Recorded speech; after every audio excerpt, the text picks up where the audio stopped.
بسم اللہ الرحمن الرحیم الحمد للہ رب العالمین وصلی اللہ وسلم علی النبی الأمی رحمۃ للعالمین رب اشرح لی صدری ویسر لی امری واحلل عقدۃ من لسانی یفقہوا قولی رب زدنی علما اللہم وفقنا لما تحب وترضى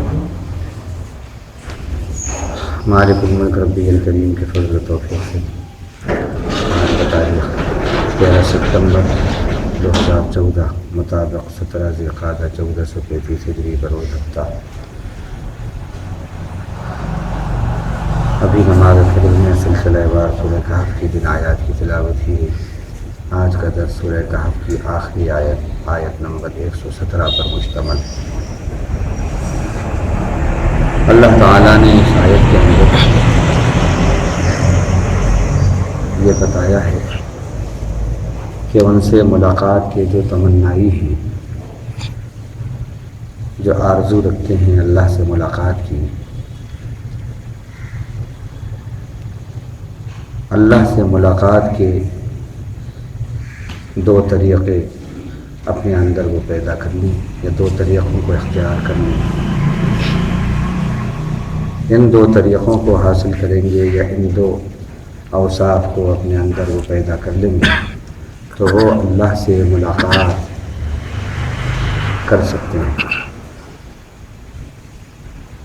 ہر مومن بندے کی یہ خواہش یا آرزو ہوتی ہے اور قیامت کے دن بھی ہوگی کہ اسے اللہ کا دیدار نصیب ہو،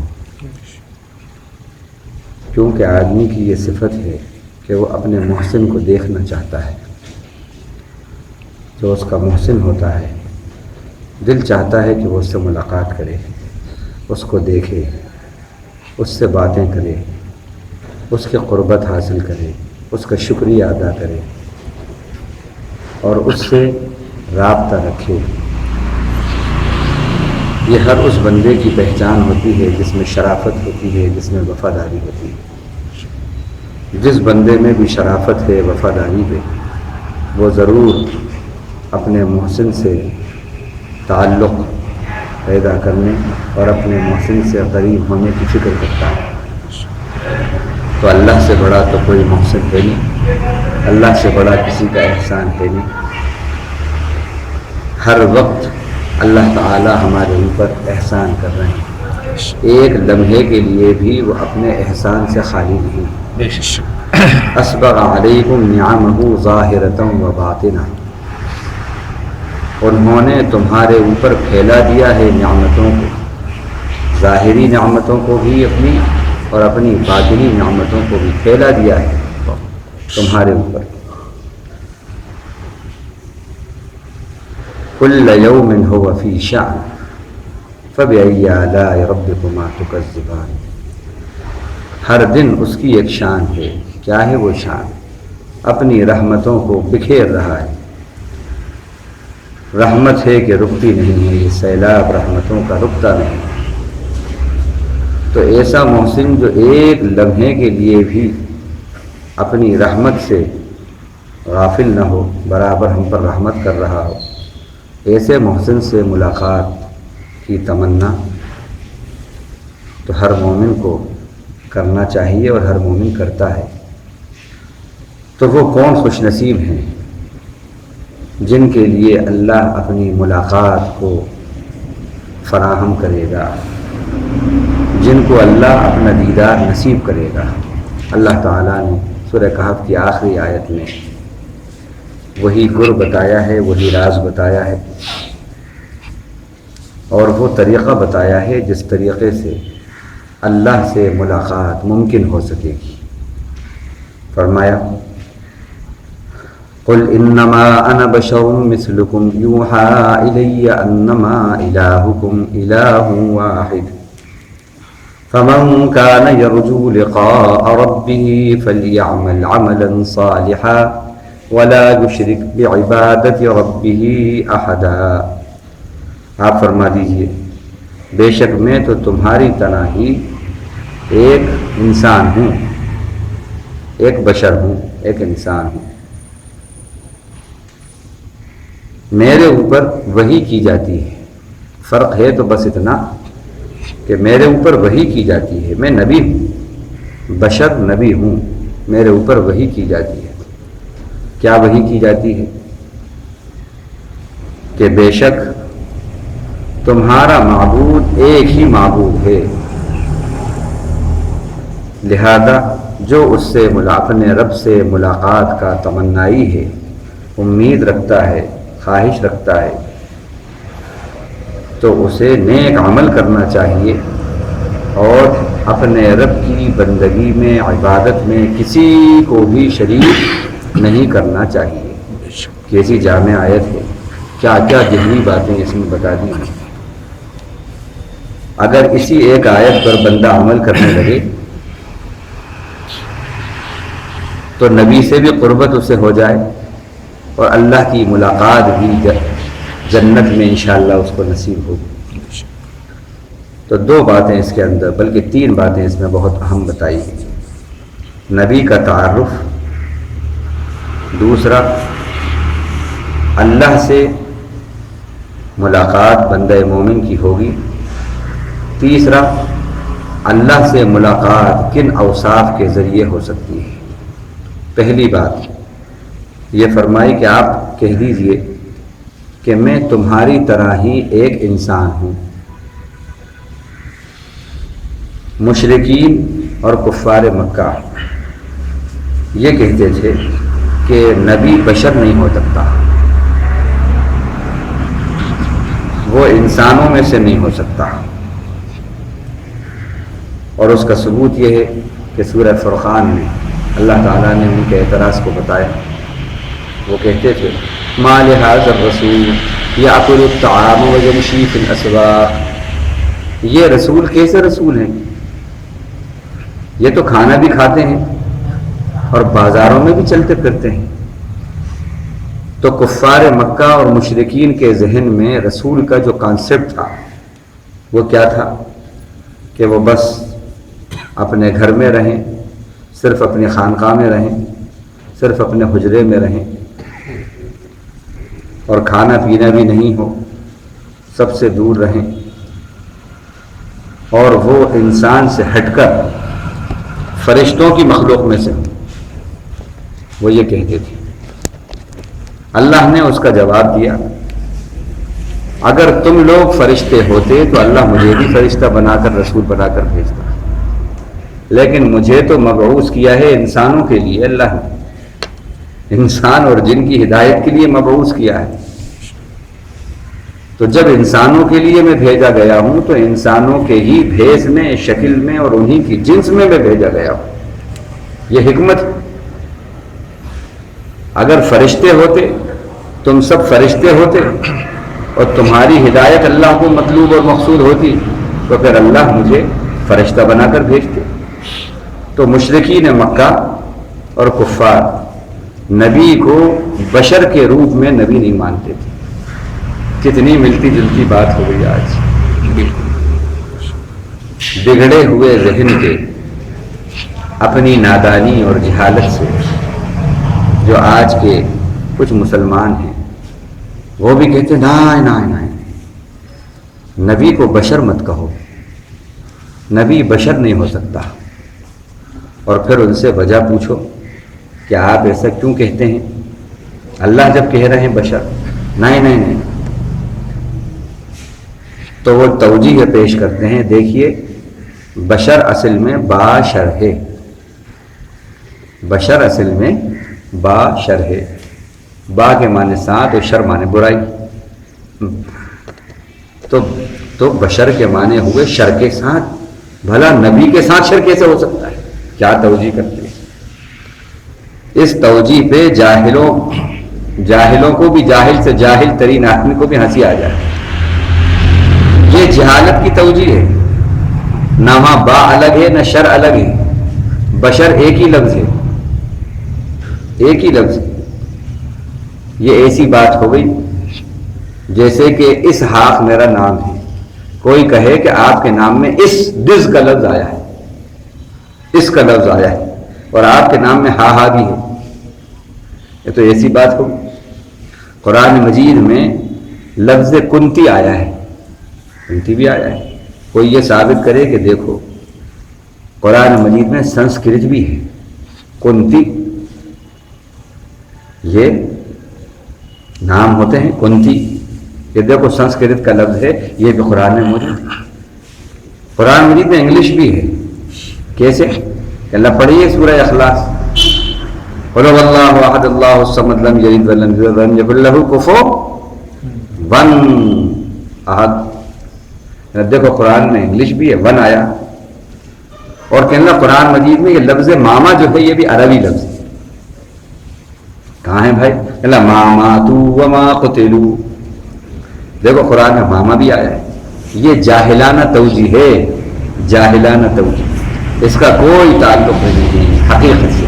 بالکل اسی طرح کی ایک توجیہ باشر والی بھی ہے. کوئی اگر باشر اور بشر کی یہ توجیہ کرے تو یہ بالکل جاہلانہ توجیہ ہے. نہ قرآن اسے قبول کرے گا، نہ حدیث اسے قبول کرے گی، نہ صحابہ کرام کی زندگیاں اسے قبول کرتی ہیں. تو مشرکین مکہ اور کفار جو ہیں نبی کو بشر کے روح میں سویکار نہیں کرتے تھے، قبول نہیں کرتے تھے. وہ کہتے تھے نبی کو تو ایسا ہونا چاہیے جو بازاروں میں چلے پھرے نہیں، جو بس اپنے ہی حجرے میں رہے بس، اور وہ فرشتوں میں سے ہو، کھائے پیے بھی نہیں، ایکسٹرا آرڈینری کوئی ہو، کوئی چیز ہو. تو اللہ تعالیٰ نے اس پر یہ بات کہی، ان کے اعتراض کا یہ جواب دیا. قل انما انا بشر مثلكم يوحى الي انما الهكم اله واحد. آپ فرما دیجیے بے شک میں تو تمہاری طرح ہی ایک بشر ہوں. بشر مانے انسان، بشر مانے انسان. اگر انسان پہ بسنے والی مخلوق انسانوں کی جگہ فرشتے ہوتے تو اللہ فرشتوں کو رسول بنا کر، کسی فرشتے کو رسول بنا کر بھیج. شیخ سعدی نے کیا خوب کہا، یا صاحب الجمال و یا سید البشر من وجهك المنیر لقد نور القمر لا يمكن الثناء كما كان حقه بعد از خدا بزرگ تو ہی قصہ مختصر. او جمال والے اور اے بشر کے سردار، تو ہمارے نبی بشر کے ساتھ ساتھ سید البشر ہیں، بشر کے ساتھ ساتھ سید البشر ہیں، سارے انسانوں کے اور ساری انسانیت کے سردار ہیں. آپ سردار ہیں. اللہ تعالیٰ نے اپنے حبیب کو تمام انسانوں کے لیے آئیڈیل بنایا، بیسٹ رول ماڈل کہا. لقد کان لکم فی رسول اللہ اسوۃ حسنہ. کوئی چیز رول ماڈل وہی بن سکتی ہے، کوئی انسان رول ماڈل وہی بن سکتا ہے جس کو فالو کرنا آسان ہے،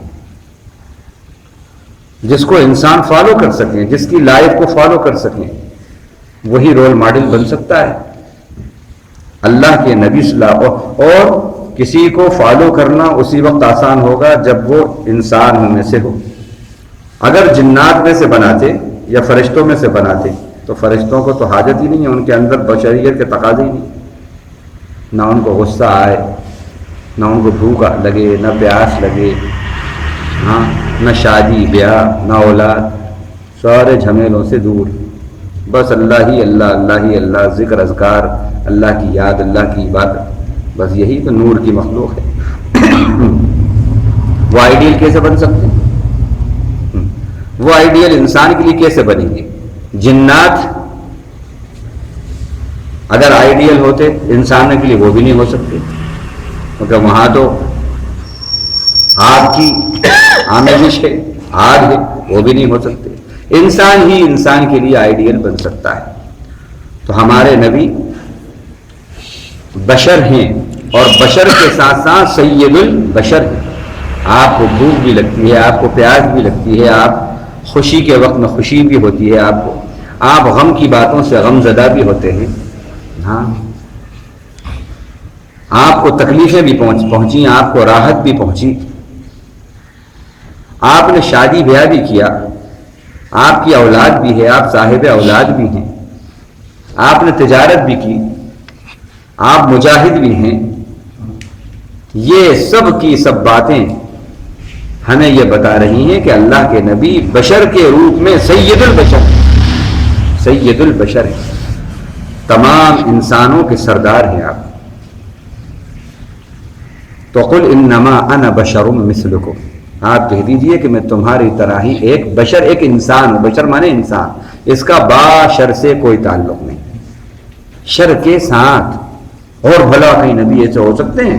وہاں تو خیر ہی خیر ہے. یہ جاہلانہ توجیہ ہے. انسان کے معنی ہیں یہاں پر، بشر کے معنی انسان.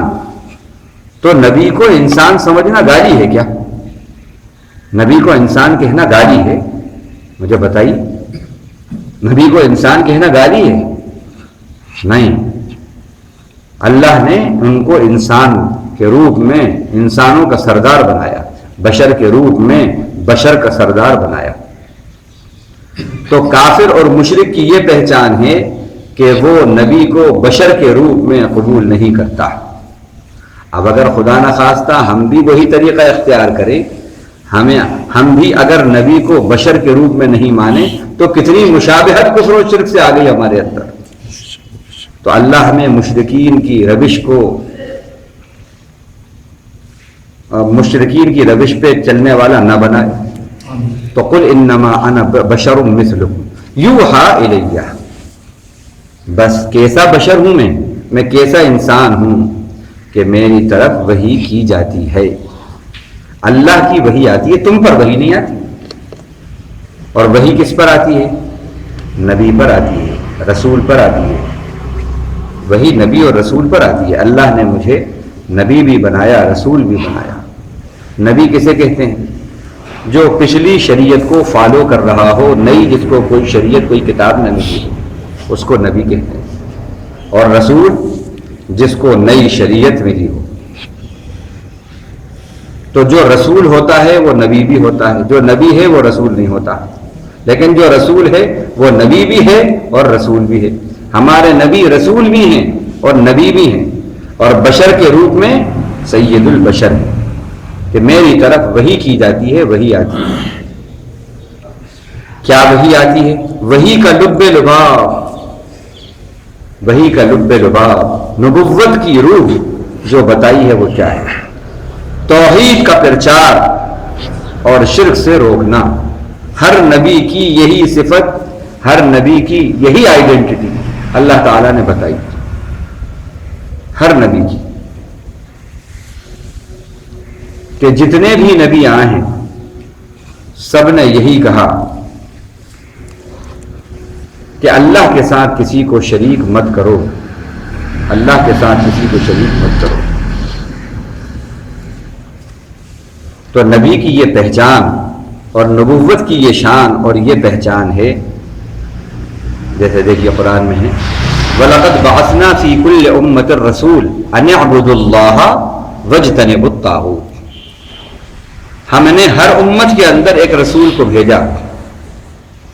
انہوں نے کیا کہا؟ اللہ کی بندگی کرو، اللہ کی عبادت کرو، اور اس کے ساتھ کسی کو شریک مت کرو، اور شیطان سے بچو، گمراہ اماموں سے، گمراہ لیڈروں سے، اور گمراہ شیاطین جو ہیں گمراہی پھیلانے والے، ان سے بچو. طاغوت کے اندر علماء نے، مفسرین نے یہ ساری باتیں لکھی ہیں. یہ بڑا جامع لفظ ہے. تو نبی کی نبوت اور رسول کی رسالت کی یہ پہچان اور یہ شناخت بتائی، یہ آئیڈینٹی ہے کہ وہ شرک سے روکتا ہے اور توحید کو عام کرتا ہے. اب نبی کی محبت کے دعوے کرنے والے اور شرک کو اگر فروغ دیں، شرکیہ باتوں کو فروغ دیں، تو پھر وہ نبی کے سچے متبع نہیں ہیں، نبی کے سچے فالوور نہیں ہیں. نبی کی شناخت ہی یہ ہوتی ہے کہ وہ شرک کا خاتم ہوتا ہے، شرک کو ختم کرنے والا ہوتا ہے، قاطع شرک ہوتا ہے وہ. اور خود اللہ کے نبی صلی اللہ علیہ وسلم نے اپنی صفت بتائی، انا الماحی، انا الماحی یمحو اللہ بیا الشرکا، یمحو اللہ بی الشرکا.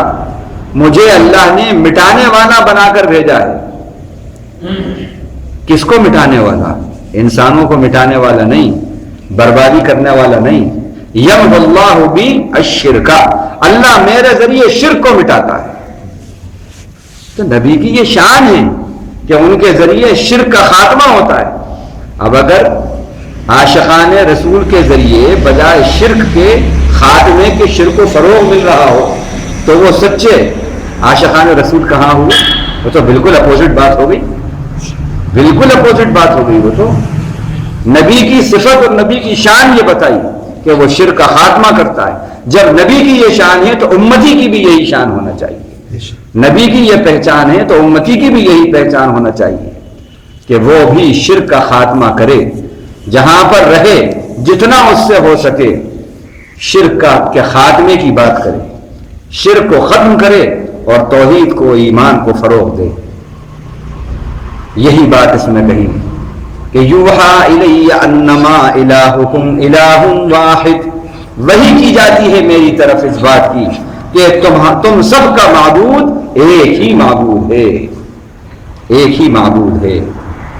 الہ کسے کہتے ہیں؟ الہ کہتے ہیں اس کو جس کی بندگی کی جائے، جس کی عبادت کی جائے۔ عبادت کے لائق، بندگی کے لائق ایک ہی ہستی ہے، وہ اللہ کی ہستی ہے بس۔ الوہیت، ربوبیت اسی کی ہونا چاہیے، اور توحید فی الاسماء والصفات کہ اللہ عبادت میں بھی یکتا ہے، اسی کی عبادت کرنا ہے، معبود واحد ہے، معبود برحق۔ قل هو اللہ احد اللہ الصمد لم یلد ولم یولد ولم یکن لہ کفوا احد، اسے الوہیت بولتے ہیں کہ ایک مان کر، اللہ کو ایک مان کر اس کی عبادت کرنا۔ الوہیت عبودیت کا تقاضا کرتی ہے کہ عبودیت خالصہ، خالص بندگی ہونا چاہیے۔ اللہ تعالیٰ نے سورہ بینہ میں کیا فرمایا؟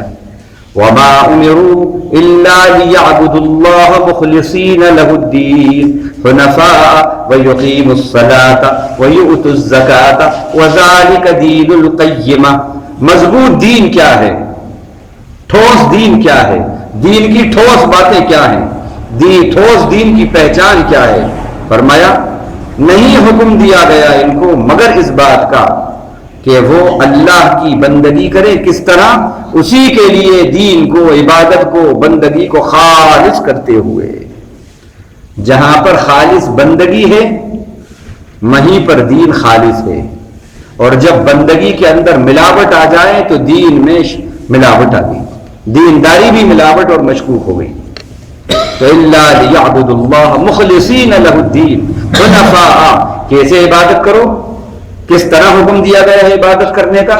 اطاعت کو اللہ کے لیے خاص کرو، اور حنیفیت کا عنصر تمہارے اندر ہونا چاہیے۔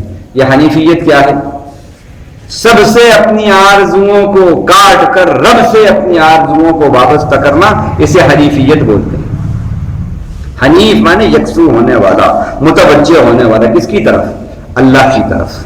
اللہ کی طرف جو متوجہ ہوتا ہے اپنے دل اور دماغ کے ساتھ، تمام مخلوقات سے ہونے کی، نہ ہونے کی تمناؤں اور آرزوؤں کو کاٹ کر جو اپنے رب سے ہونے کی آرزوؤں کو وابستہ کرتا ہے، ملنے کی آرزوؤں کو وابستہ کرتا ہے، اس کو حنیف بولتے ہیں۔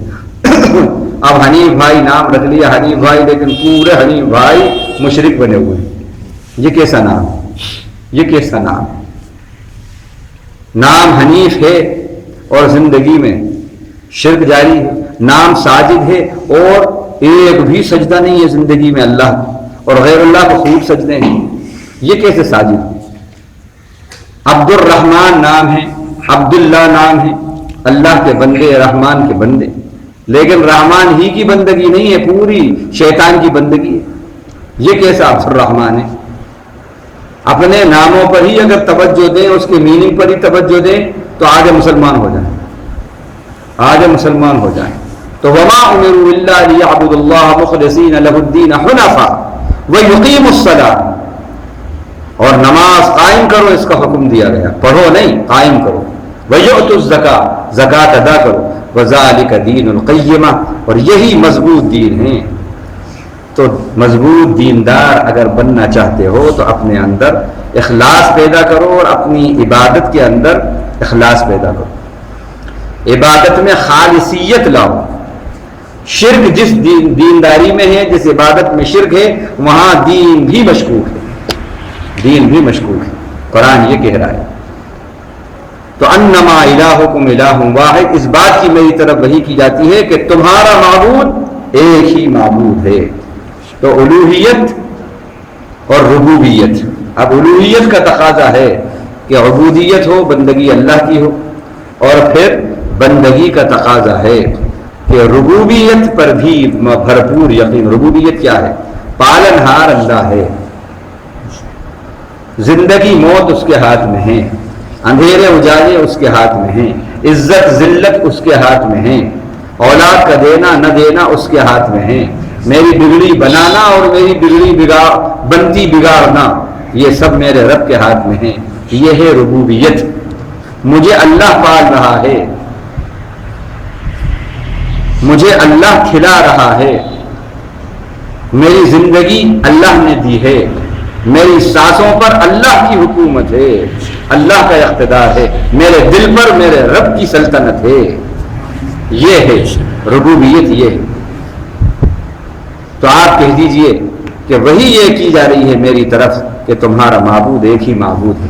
فمن کان، اب اس کے بعد دوسری بات، یہ تو ہوا بشر اور نبی کی نبوت کا مقصد کیا ہے، وہ دو باتیں ہو گئی۔ اب تیسری بات، جو بھی چاہتا ہے رب سے ملاقات کرنا، جو رب کی ملاقات کا تمنائی ہے، کس کی تمنا نہیں ہے؟ کس مومن کی تمنا نہیں ہوتی کہ رب سے ملاقات ہو، رب کا دیدار ہو؟ اگر رب کے دیدار کے تم تمنائی ہو اور رب کے دیدار کے آرزو مند ہو تو دو صفات پیدا کر دو اپنے اندر۔ فمن كان يرجو لقاء ربه فليعمل عملا صالحا ولا يشرك بعبادة ربه احدا۔ لہذا جو بھی اپنے پروردگار سے ملاقات کی آرزو رکھتا ہے، تمنا رکھتا ہے، امید رکھتا ہے، اسے چاہیے کہ وہ دو کام کرے۔ کیا؟ عمل صالح کرے، نیک عمل کرے، اور ولا یشرک بعبادت ربہ احدا، اپنے رب کی عبادت میں کسی کو شریک نہ کرے۔ کیا گہری بات ہے، کیا گہری بات ہے۔ آپ یہ دونوں باتیں اپنے اندر پیدا کریں۔ رب سے ملاقات وہاں تو ہوگی ہوگی، رب سے معنوی ملاقاتیں بندہ مومن کی دنیا میں بھی ہونے لگتی ہیں، محسوس ہونے لگتا ہے رب کی قربت، رب کی قربتیں محسوس ہونے لگتی ہیں، محسوس ہونے لگ۔ دیکھیے جس سے جتنی قربت ہوتی ہے وہ بالکل ایسا لگتا ہے کہ پاس ہے۔ ہاں، تیری یاد میں کیا مٹھاس ہے، لگے جیسے تو میرے پاس ہے۔ ہاں، تیری یاد میں کیا مٹھاس ہے، لگے جیسے تو میرے پاس ہے۔ جس سے محبت ہوتی ہے، جس سے قربت ہوتی ہے، وہ رہتا ہے 7 سمندر پار لیکن دل کے قریب رہتا ہے۔ ایسا معلوم ہوتا ہے بیٹا میرا میرے پاس ہے، ہاں، حالانکہ بیٹے بیٹھے ہیں 7 سمندر پار، لیکن ایسا معلوم ہوتا ہے میرے پاس ہے۔ ابھی تو بات ہوئی ہے اس سے 10 منٹ پہلے، یہی کہیں ہے، میرے پاس ہے۔ تو رب سے جب ملاقات، رب سے جب قربت ہوتی ہے، جب رب کی بندگی میں اخلاص آتا ہے، خالصیت آتی ہے، توحید میں اخلاص آتا ہے، ایمان میں اخلاص آتا ہے، اور شرک کا زندگی کا خاتمہ ہوتا ہے، تو رب کی قربت ایسی نصیب ہوتی ہے، ایسی نصیب ہوتی ہے کہ بالکل ایسا معلوم ہوتا ہے کہ رب سے ہم باتیں کر رہے ہیں، رب سے ہم باتیں کر رہے ہیں۔ تو جو رب سے ملاقات کا تمنائی ہے اس کو دو کام کرنا چاہیے، ایک تو عمل نیک کرے، اور دوسرا اپنے رب کی بندگی میں کسی کو بھی شریک نہ کرے۔ فَلْيَعْمَلْ عَمَلًا صالحًا۔ اب علماء نے لکھا ہے کہ عمل صالح کب بنتا ہے؟ صالح مانے نیک، اچھا، صالح مانے صحیح، نیک، اچھا۔ کب بنتا ہے کوئی عمل صالح؟ عمل صالح جب بنتا ہے جب اس میں نبی داخل ہوتے ہیں، نبی شامل ہوتے ہیں۔ جس عمل میں نبی شامل ہیں وہ عمل صالح ہے، اور جس عمل میں نبی شامل نہیں ہیں تو وہ عمل صالح نہیں ہے۔ کیا مطلب؟ نبی کو اپنے ساتھ کر لو، اللہ نے اپنے حبیب کی جو صفات قرآن نے بتائیں ان میں ایک صفت صاحب بھی بتائی، صاحب بھی بتائی، وما صاحبکم بمجنون، تمہارے یہ ساتھی جو ہیں دیوانے نہیں ہیں۔ صاحب کسے کہتے ہیں؟ صحبت سے صاحب بنا، صاحب یصحب مانے ساتھ رہنے والا، صاحب ساتھ رہنے والا، ساتھی، صاحب کے معنی ساتھ رہنے والا۔ اللہ تعالی نے اپنے حبیب کو صاحب کہا، ساتھ رہنے والا۔ اپنے نبی کو اپنا صاحب بنا لو۔ آج ہمارے صاحب صاحب ہیں، ہاں ہمارے صاحب دوست ہیں، فلاں صاحب ہمارے صاحب، فلاں صاحب ہمارے صاحب، بڑے صاحب ہمارے صاحب ہیں، چھوٹے صاحب ہمارے صاحب ہیں۔ نہیں، اللہ کہہ رہے ہیں نبی کو اپنا صاحب بناؤ۔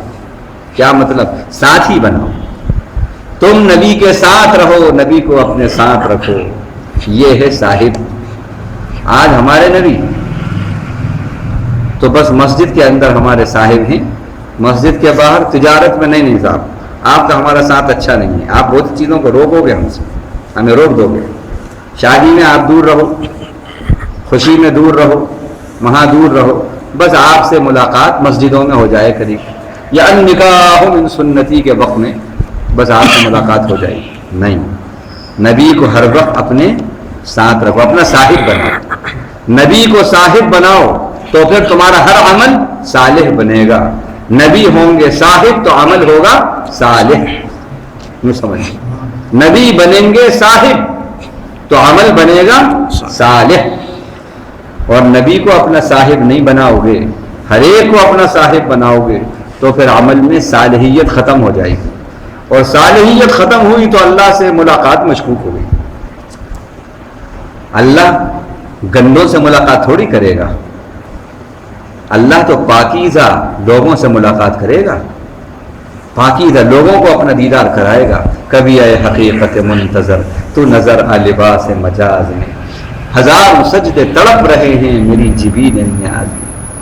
یہ ملاقات ممکن دو چیزوں سے ہوگی، ایک اپنے عمل میں صالحیت لاؤ، یعنی نبی کو اپنا صاحب بناؤ اور سنت کے مطابق ہر عمل کرو، تو پھر اللہ سے ملاقات ممکن، عملی صورت میں جنت میں، معنوی صورت میں ہر وقت۔ دوسری چیز، لا یشرک بعبادت ربہ احدا، اپنے رب کی بندگی میں، یہ دیکھو غور کرنے کی بات، عبادت میں شریک مت کرو کسی کو۔ کیا مطلب؟ کون کرتا ہے عبادت میں شریک؟ کسی سے پوچھو صاحب کون کر کر اللہ نے کہا عبادت میں شریک؟ کیا مطلب؟ مطلب یہ ہے کہ جو چیزیں اللہ کی بندگی والی ہیں، عبادت والی ہیں، اس میں کسی میں بھی شریک مت کرو۔ دعا کو بھی عبادت کہا اللہ نے قرآن میں، ادعونی استجب لکم ان الذین یستکبرون عن دعائی نہیں کہا، عن عبادتی کہا۔ مجھ سے مانگو میں تمہاری دعائیں قبول کروں گا، اور بے شک وہ لوگ یستکبرون عن عبادتی، جو میری بندگی سے تکبر کا راستہ اختیار کرتے ہیں، فَسَيَدْخُلُونَ جَهَنَّمَ دَاخِرِينَ، تو وہ جہنم میں ذلیل ہو کر عنقریب داخل ہوں گے۔ کیا کہا؟ جو میری عبادت سے روگردانی کرتے ہیں یا میری عبادت سے تکبر کا راستہ اختیار کرتے ہیں، یہ نہیں کہا جو میری دعا سے، جو مجھ سے مانگنے سے تکبر کا راستہ اختیار کرتے ہیں۔ تو دعا کو کیا کہا؟ عبادت کہا۔ دعا بھی عبادت ہے، سجدہ بھی عبادت ہے، اسجد واقترب، سجدہ کر اور میرا تقرب حاصل کر، سجدہ بھی عبادت ہے، دعا بھی عبادت ہے۔ تو اپنی دعاؤں میں بھی کسی کو شریک مت کرو۔ اب اگر تم دعا کسی اور سے مانگ رہے ہو، آپ ایسا کر دو، آپ ایسا کر دو، آپ ایسا کر دو، آپ ایسا کر دو، تو یہ تو عبادت میں شرک ہو گیا۔ عبادت میں شرک ہوا تو اللہ کی ملاقات مشکوک ہو گئی۔ سجدہ، سجدے کو بھی کہا کہ سجدہ صرف اللہ کے لیے ہے، کہ لا تسجدوا للشمس ولا للقمر واسجدوا للہ الذی خلقہن ان کنتم ایاہ، کے بعد کیا کہا؟ تعبدون۔ نہ سورج کو سجدہ کرو، نہ چاند کو سجدہ کرو، نہ شمس کو کرو نہ قمر کو کرو سجدہ، بلکہ خالق شمس و قمر کو سجدہ کرو، جو سورج اور چاند کا پیدا کرنے والا ہے اس کو سجدہ کرو۔ پھر آگے کیا کہا؟ ان کنتم ایاہ تعبدون، اگر واقعی تم اس کی یعنی اللہ کی عبادت کرنے والے ہو تو سجدہ بھی صرف اسی کو کرو۔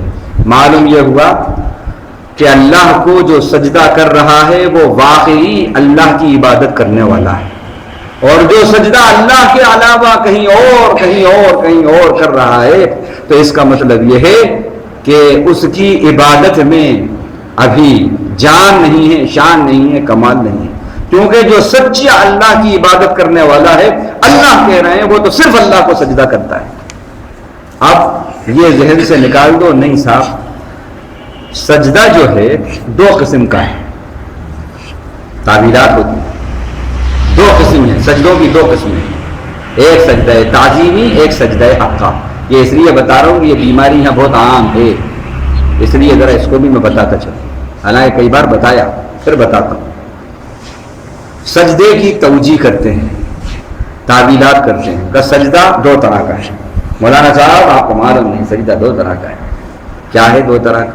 اللہ کہ ایک سجدہ حقہ ہے، ایک سجدہ تعظیمی ہے۔ سجدہ حقہ صرف اللہ کے لیے ہے، اس کی کچھ شرائط ہیں، قبلہ رخ ہونا، باوضو ہونا، اور پھر ساشتانگ، سمجھ رہے ہیں آپ، 7 انگوں پر ہونا، 7 اعضاء پر ہونا، زمین سے یہ ساری 7 چیزیں ٹچ ہونا، یہ سجدہ ہوتا ہے۔ اور ایک سجدہ یہ صرف اللہ کے لیے، اس کو کہتے ہیں سجدہ حقہ، توجیہ کر رہے ہیں۔ اور ایک ہے سجدہ تعظیمی۔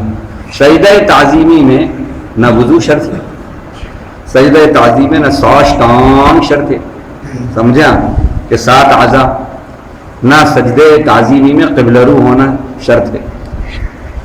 تو ہم جو یہ کرتے ہیں، آپ جو دیکھتے ہو اللہ کو چھوڑ کر کسی انسان کو یا کسی قبر کو، تو یہ دراصل سجدہ تعظیمی ہوتا ہے، سجدہ حقہ نہیں ہوتا، سمجھے آپ؟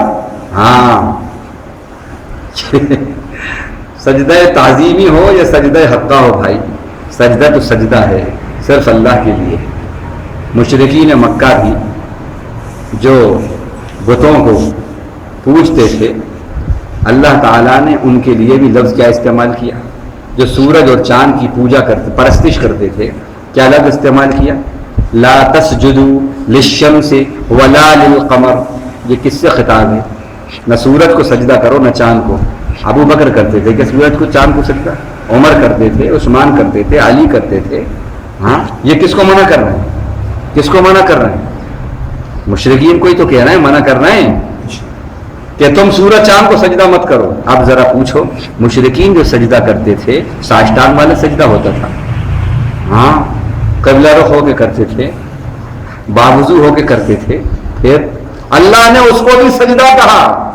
تو سجدہ کوئی سے بھی سجدہ ہو، سجدہ سجدہ ہے، سجدہ سجدہ ہے۔ اور وہ ایسا نہیں کرتے تھے، وہ تو خالی جھکتے تھے، اس جھکنے کو بھی سجدہ کہا ہے۔ تو سجدہ کوئی سا بھی ہو، وہ سجدہ صرف اللہ کے لیے ہونا چاہیے، صرف اللہ کے لیے ہونا چاہیے، اور سجدے کا مستحق صرف اللہ ہے۔ تو سجدہ بھی عبادت ہے، دعا بھی عبادت ہے۔ ادعونی کہا، مجھ سے مانگو، یعنی کہا ان تک جاؤ وہ مجھ سے مانگے، پراپر چینل، تھرو چینل، مجھ سے مانگو، استجب لکم، میں تمہاری دعا قبول کروں گا۔ نحن اقرب الیہ من حبل الورید، یہ رگے جاں سے بھی زیادہ میں قریب ہوں۔ اس کا مطلب یہ ہے کہ اگر ہم کسی کو پاس کر رہے ہیں، قریب لا رہے ہیں، بیچ میں کسی کو مڈل مین کو لا رہے ہیں، اس کا مطلب اللہ کا علم ناقص، اللہ کو پتہ نہیں، اللہ تو دل کے بھیدوں کو جانتا ہے، اور اللہ کو ہم سے محبت نہیں ہے، اس لیے ہمیں ضرورت پڑ رہی ہے کسی کی سفارش کی۔ جس سے قلبی محبت ہوتی ہے اس کے لیے کوئی سفارش کی ضرورت نہیں ہوتی۔ بیٹے کی سفارش باپ سے کوئی کرتا ہے کیا؟ ذرا صاحب کریم کا خیال رکھا کیجیے، تو وہ پوچھے گا آپ کو معلوم ہے کریم کون ہے؟ نہیں، وہ میرا بیٹا ہے، میں اس کا باپ ہوں، آپ سے زیادہ جانتا ہوں، آپ سے زیادہ محبت کرتا ہوں، کہے گا نہیں کہے گا؟ کوئی بھی بیٹے سے، باپ سے اپنے بیٹے کے لیے سفارش نہیں کرے گا، کہ ذرا محبت کرا کیجیے آپ, ذرا اس کا کام کر دیا کیجیے آپ. اللہ اپنے بندے سے, ماں باپ سے بھی زیادہ محبت کرتے ہیں. محبت میں ان کو کسی کی سفارش کی, کسی کو آنے کی اور اس کے ذریعے پھر ان کے علم میں اضافہ ہو, اس کی ضرورت نہیں ہے, ضرورت نہیں ہے. تو اللہ کی عبادت میں, دعا میں بھی کسی کو شریک نہیں کرنا, اور سجدوں کے اندر بھی کسی کو شریک نہ کرنا. سجدہ بھی صرف اللہ کے لیے, چاہے وہ کوئی سا سجدہ ہو, اور دعا بھی صرف اللہ سے, عبادت بھی صرف اللہ کی. یہ دو باتیں جب ہوں گی, عمل صالح اور خالص عبادت, عبادت شرک سے پاک, تو پھر انشاءاللہ اللہ سے ملاقات آسان ہو جائے گی. اللہ سے ملاقات, اور اس کی آسان ترکیب کیا ہے؟ جب آپ نماز پڑھو, ایاک نعبد و ایاک نستعین جب آپ کہیں تو اس وقت تھوڑا سا توجہ دیں آپ, تھوڑی توجہ دیں آپ کہ ہم کیا کہہ رہے ہیں. اے اللہ, ہم آپ ہی کی عبادت کرتے ہیں, آپ ہی سے مدد طلب کرتے ہیں. بس قول اور عمل میں تضاد نہیں ہونا چاہیے. آپ نے یہاں نماز پڑھی اور کہیں اور جا کر آپ جھنڈا لہرا رہے ہیں, یا وہاں آپ سر ٹیک رہے ہیں, یا آپ کسی اور کو سجدہ کر رہے ہیں, اور پھر مدد مانگ رہے ہیں, المدد کے آپ جاب کر رہے ہیں, تو یہ کیا ہوا؟ یہ تضاد ہو گیا. ایاک نعبد و ایاک نستعین میں تضاد ہو گیا. تضاد ہو گیا عبادت میں, عبادت قبول نہیں ہوگی. دعا قنوت میں کیا کہتے ہیں؟ اللہم انا نستعینک, اور آگے کیا کہتے ہیں؟ اللہم ایاک نعبد ولک نصلی ونسجد, کہتے ہیں والیک نسعی ونحفظ ونرجو رحمتک. کیا بولتے ہیں آپ اور کیا کر رہے ہیں آپ؟ یا تو پھر یہ الفاظ نکال دو دعا قنوت سے, یا ایاک نعبد و ایاک نستعین کی یہ آیت نکال دو, یا پھر اپنے آپ کو درست کر لو. یا تو ایاک نعبد و ایاک نستعین کے مطابق اپنی عبادت کو بناؤ, اور نہیں تو پھر یہ آیتیں نکال دو نعوذ باللہ قرآن سے, اور دعا قنوت سے یہ باتیں نکال دو. جب کہتے ہو تو پھر کر کے بھی بتاؤ, تو پھر اللہ سے ملاقات آسان ہوگی تمہارے لیے, کہ اللہ آپ ہی کی بندگی کرتے ہیں, آپ ہی سے مدد چاہتے ہیں, اور سجدہ بھی صرف آپ کو کرتے ہیں, نماز بھی صرف آپ کے لیے پڑھتے ہیں. وَإِلَيْكَ نَسْعَىٰ, اور آپ ہی کی طرف ہم دوڑتے ہیں. وَنَحْفِظُ, لپکتے ہیں. وَنَرْجُو رَحْمَتَكَ, اور آپ ہی کی رحمت کے امیدوار. معلوم ہوا ساری باتیں جھوٹ ہیں. اللہ سے جتنی امید نہیں ہے, غیر اللہ سے اتنی امید ہے آج کام بننے کی. میں غلط کہہ رہا ہوں؟ جتنی غیر اللہ پر یقین ہے کام بگڑی کے بننے کا, اتنے اللہ کی ذات پہ یقین نہیں ہے. تو کہاں ہوا ونرجو رحمتک؟ کہاں ہوا ایاک نعبد و ایاک نستعین؟ کہاں ہوا؟ یہ ہے عبادت شرک سے خالی ہونا چاہیے, اور شرک سے خالی وہ عبادت ہوگی جو ایاک نعبد و ایاک نستعین کے مطابق ہوگی, جس میں کوئی تضاد نہیں ہوگا. تو عبادت خالص ہو اور عمل میں صالحیت آئے, تو پھر اللہ سے ملاقات ممکن ہے. جنت میں تو انشاءاللہ بندہ مومن کی ملاقات بالکل سامنے ہوگی, اللہ کا دیدار سامنے کرے گا. اور دنیا کے اندر اللہ اپنی ملاقات معنوی طور پر اس کا ٹیسٹ اپنے نیک بندوں کو دیا کرتا ہے, کہ جب ان کو اللہ تعالی نعمتیں عطا کریں گے تو وہ کہیں گے کہ یہ تو دنیا کے اندر بھی ہمیں یہ چیزیں نصیب ہوا کرتی تھی. اردو بھی متشابہہ, یہ تو ہمیں دنیا کے اندر بھی نصیب ہوا کرتی تھی. اللہ سے ملاقات کا مزہ آنے لگے, اللہ سے ملاقات کا مزہ آنے لگے معنوی طور پر یہاں, اور عملی طور پر وہاں. صحابہ بیٹھے ہیں, 14ویں کا چاند نکلا ہوا ہے, اللہ کے نبی کی محفل چل رہی ہے. ایک صحابی نے سوال کیا, اللہ کے نبی کہ ہم اپنے رب کو دیکھ سکیں گے, جنت میں ہم دیکھ سکیں گے, اگر اللہ نے ہمیں جنت میں پہنچا دیا تو ہم دیکھ سکیں گے؟ آپ نے فرمایا یہ جو چاند تم دیکھ رہے ہو سامنے جو نکل رہا ہے, کیا اس کو دیکھنے میں تمہیں کوئی دشواری پیش آ رہی ہے؟ ان کا نہیں. آپ نے فرمایا بس اسی طرح اللہ نے تمہیں جنت میں پہنچایا تو انشاءاللہ جنت والے اپنے رب کو ایسے ہی دیکھیں گے آسانی سے جیسے کہ یہ 14ویں چاند کو دیکھیں. اللہ اپنے کرم سے ہم سب کو ان خوش نصیب بندوں میں شامل فرما دے جو اپنے رب سے ملاقات کریں. اس حال میں کہ اللہ ان سے خوش ہوں اور وہ اللہ سے خوش ہوں، اور اللہ ہمیں خالص عبادت کرنے والا بنائے اور عمل کو عمل صالح کرنے والا بنائے، اور ہر لمحہ ہمیں ہمارے صاحب رسول اللہ صلی اللہ علیہ وسلم کو اپنا صاحب بنانے والا بنائے، اور پھر ہمارے عمل کو عمل صالح بنائے۔ وآخر دعوانا الحمد للہ رب العالمین، سبحان اللہ وبحمدہ، سبحانک اللہم وبحمدک، نشہد ان لا الہ الا انت، نستغفرک ونتوب الیک۔ اللہم اجعلنا من الذين يستمعون القول فيتبعون احسنه، اللهم اسمعنا منادي الجنة مع الابرار، ربنا آتنا في الدنيا حسنة وفي الآخرة حسنة وقنا عذاب النار، اللهم إنا نسألك الهدى والتقى والعفاف والغنى، ربنا تقبل منا إنك أنت السميع العليم وتب علينا إنك أنت التواب الرحيم، وصلى الله تعالى على خير خلقه محمد وآله وصحبه أجمعين، آمين والحمد لله۔ اللهم ارحمني بالقرآن واجعله لي إماما ونورا وهدى ورحمة، اللهم ذكرني منه ما نسيت وعلمني منه ما جهلت وارزقني تلاوته آناء الليل وأطراف النهار، واجعله لي حجة يا رب العالمين، اللهم أصلح لي ديني الذي هو عصمة أمري، وأصلح لي دنياي التي فيها معاشي، وأصلح لي آخرتي التي فيها معادي، واجعل الحياة زيادة لي في كل خير، واجعل الموت راحة لي من كل شر، اللهم اجعل خير عمري آخرة، وخير عملي خواتمة، وخير أيامي يوم